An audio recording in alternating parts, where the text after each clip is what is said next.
देखिए, पूरे देश के मतदाता और विशेष करके बिहार के मतदाता ने इनके इस आरोप को स्पष्ट रूप से नकार दिया है। और जो राहुल गांधी जी एक माहौल बनाने का प्रयास बिहार में कर रहे थे, उनका हवा निकल गया।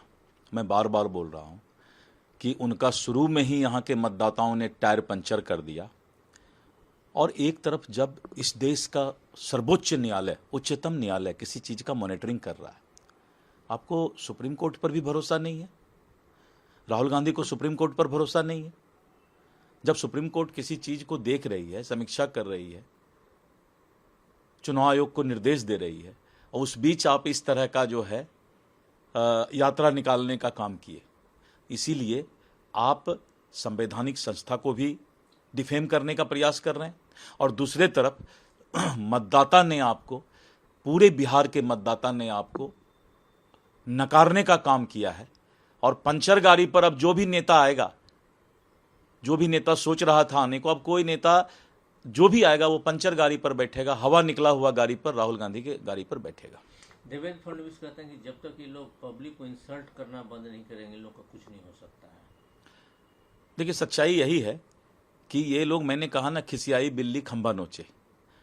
इंडी गठबंधन के लोग सत्ता के लिए बेचैन, और उस बेचैनी में अब जो है इस तरह का हरकत करना शुरू की है, संवैधानिक व्यवस्था के खिलाफ, लोकतंत्र के खिलाफ, और विदेशी ताकतों को कहीं न कहीं ये मजबूत करने का प्रयास करते हैं, भारत के खिलाफ।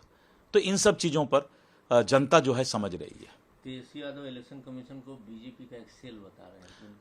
अब ये तो बेवकूफ़ी है। जब ऑनरेबल सुप्रीम कोर्ट किसी चीज़ को देख रही है और उसके बाद इस तरह की बात करना, तो मैंने हवा की बात है। अखिलेश यादव भी सब अगले चरण में इस यात्रा में शामिल। अब अगले चरण तक ये गाड़ी हवा हवाई हो जाएगा, क्योंकि राहुल गांधी भी इस बात को समझ गए कि बिहार के मतदाता हमारे इस अभियान को जो है नकारने का काम किया। उन्होंने उसका जो है कहीं कोई समर्थन उनको मतदाता का नहीं मिला। ये कैसा अलायंस है? जिस तरह से तेजस्वी यादव ने राहुल गांधी को प्रधानमंत्री बनाने की बात की, टीएमसी से बात उठ गई कि तो जनता तय करेगी ना, वो क्यों बोल रहे हैं? राहुल गांधी ने स्पष्ट कर दिया, और मुझे लगता है कि ये बहुत बड़ा संकेत है। टीएमसी के एक मंत्री बोल रहे हैं कि एसआईआर का कोई फायदा यहाँ बंगाल में नहीं होगा, बंगाल में भी चुनाव है।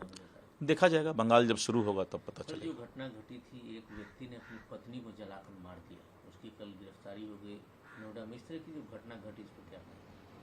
ये तो व्यक्तिगत अलग अलग इंसान का अलग अलग स्वभाव होता जा रहा है, और जो पहले जमाने में इंसान में धैर्य था, वो अब धीरे धीरे समाप्त होता जा रहा है।